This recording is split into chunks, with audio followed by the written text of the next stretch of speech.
Olá pessoal, aqui é a professora de Biologia. Eu estou fazendo esse vídeo para explicar o exercício que eu dei via Google, né, o link que eu passei para vocês. E para isso eu vou recapitular um pouquinho da matéria de cadeia alimentar, lembrar um pouco de fluxo de energia e falar também um pouco sobre a pirâmide de energia que a gente viu em vídeo, tá? Então vamos lá. Então, para a gente lembrar da cadeia alimentar, a gente tem que lembrar dos nossos seres que fazem a cadeia alimentar. Então a gente tem que lembrar que toda a cadeia alimentar ela começa com um produtor, ela tem consumidores ou não e ela termina com decompositores. Então a regra é começar com produtor e terminar com decompositor. O que você tem no meio consumindo vai depender do tamanho da cadeia alimentar, tá?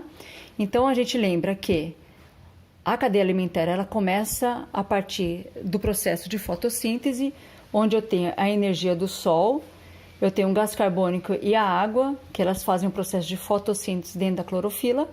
Então, todos os seres produtores são seres clorofilados.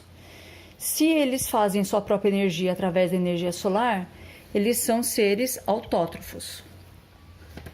Perfeito? Esses seres autótrofos, eles começam a cadeia alimentar e a gente chama de primeiro nível trófico. O segundo nível trófico são os consumidores, que todo consumidor que vai consumir o produtor, ele tem que ser um herbívoro. Então a gente chama eles de consumidores primários, que são seres heterótrofos, ou seja, não produzem seu próprio alimento. Continuando a cadeia, a gente pode ter também os consumidores secundários. Nesse caso temos, e eles são os carnívoros, porque os carnívoros comem os herbívoros. Então, temos outro ser heterótrofo, porque não produzem seu próprio alimento, tá? E para terminar a cadeia, para ficar uma cadeia bem simples, a gente termina então a cadeia alimentar com os decompositores. Os decompositores temos exemplos dos fungos e as bactérias. Eles vão decompor a matéria morta e eles vão devolver os nutrientes para o solo para novamente começar uma cadeia alimentar. A cadeia alimentar na natureza, ela não é reta desse jeito. A gente chama de teia alimentar na natureza, porque a gente tem várias relações entre esses seres e não precisa ser, e não é, na verdade, uma cadeia reta, mas para ficar didático a gente faz dessa forma, tá? Terminando a cadeia alimentar, a gente entra no fluxo de energia. O fluxo de energia é o quanto de energia que essa cadeia produziu e consumiu. Então a gente tem que lembrar que o fluxo de energia, ela começa com a fotossíntese, porque a fotossíntese que ela vai acumular glicose dentro dos seres clorofilados através da energia solar. Então, para lembrar, todo produtor, ele tem um acúmulo de energia solar maior, porque é ele que vai acumular essa energia através da fotossíntese. Quando a gente continua a cadeia alimentar, então o fluxo de energia ele é no sentido único. Ele começa pelo produtor que faz fotossíntese, então ele acumula a energia solar, produzindo então a glicose e acumulando a glicose, e ele vai perdendo energia conforme a cadeia alimentar vai seguindo. Então ele é unidirecional, um único fluxo, única direção, tá? Então, dependendo do tamanho da cadeia alimentar, você tem maior perda de fluxo de energia, maior perda de energia solar.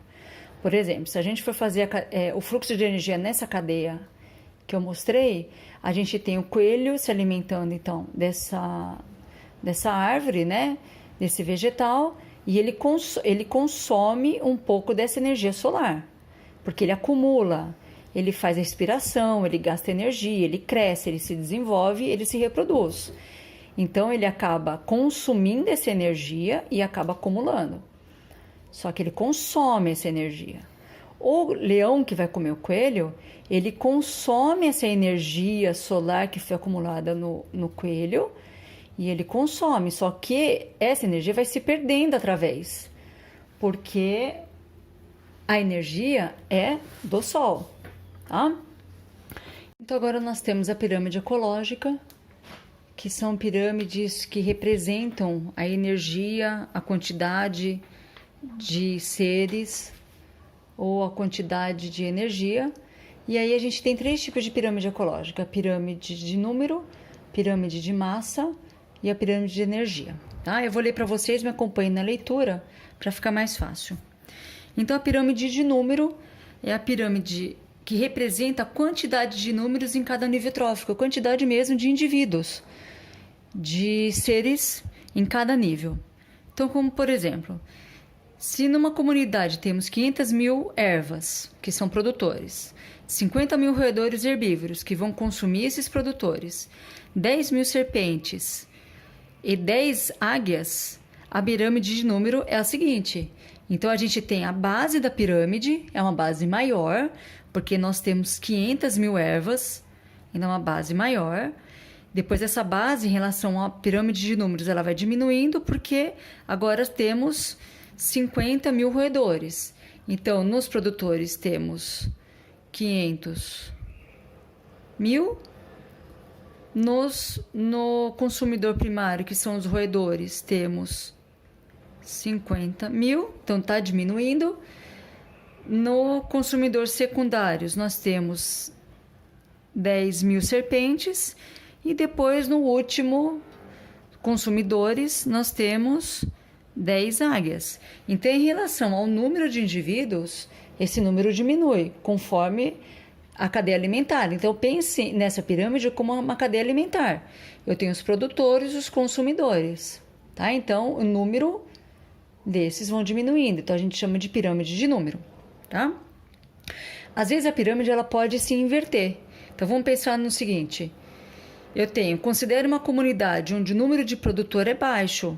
Pensa numa árvore grande, uma única árvore. Ela serve de alimento para um grande número de herbívoros. Vamos imaginar aí qualquer inseto. Então, numa única árvore, você pode ter centenas de insetos consumindo essa árvore.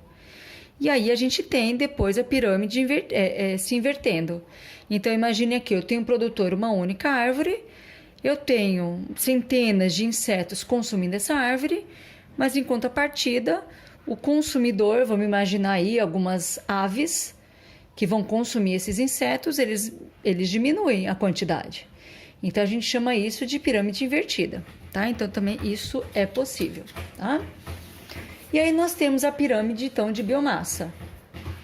A pirâmide de biomassa, ela representa a quantidade de matéria orgânica. Então, é massa mesmo, tá?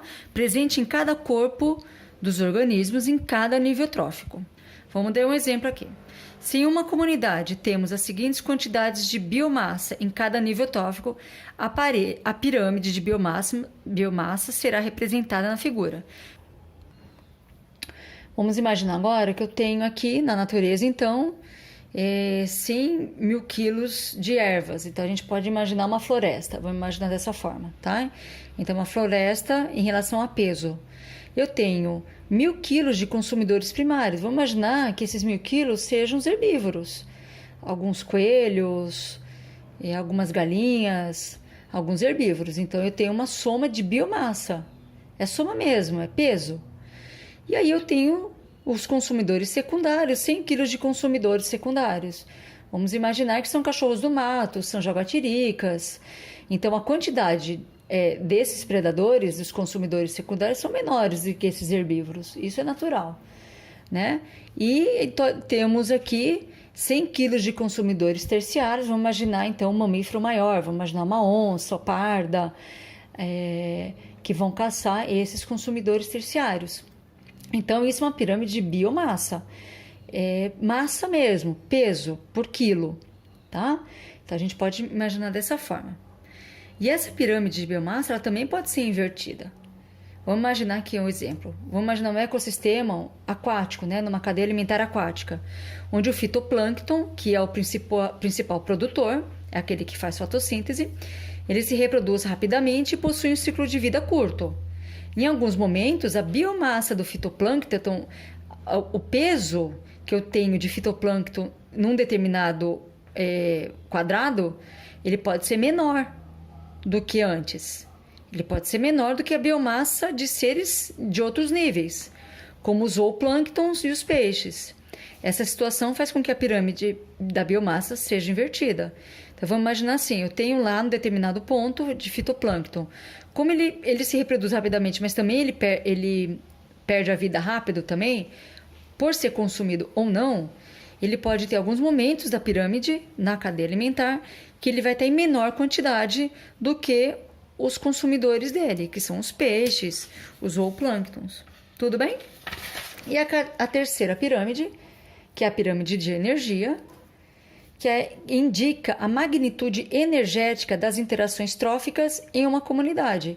Então, o que ela indica? O quanto de energia foi acumulada e quanto de energia foi consumida. Ela é mais complexa, então, entre as três e engloba informações sobre a produção primária e secundária de energia. Então, o fluxo de energia, que é aquele fluxo unidirecional que começa com os produtores e termina no final da cadeia alimentar, ela, através da cadeia alimentar, então, diminui em direção aos níveis tróficos mais altos. Assim, a energia diminui da base para o topo. Então, se eu pensar no fluxo de energia, aqui vai estar maior e o fluxo vai diminuir conforme a pirâmide cresce. Porque parte da energia é incorporada por cada nível trófico e outra parte é dissipada através de calor, crescimento, desenvolvimento e reprodução. Então, a pirâmide de energia, ela nunca pode ser invertida, porque a gente sabe do conceito de acúmulo de energia pelos produtores e perda de energia através dos consumidores. Então, ela nunca vai ser invertida. Então, vamos imaginar assim, eu tenho 10.000 calorias de produtores, então aqui energia é caloria, e aí eu tenho os produtores, os seres clorofilados, então que fazem fotossíntese, eles vão ser consumidos. Por exemplo, aqui eu tenho 1.000 calorias de consumidores primários, 100 calorias de consumidores secundários, e lá no final desta energia acumulada do Sol, eu tenho somente 10 calorias nos consumidores terciários. Então, o fluxo de energia ele diz respeito à energia que é acumulada e perdida conforme a alimentação. Então, ela nunca pode ser invertida.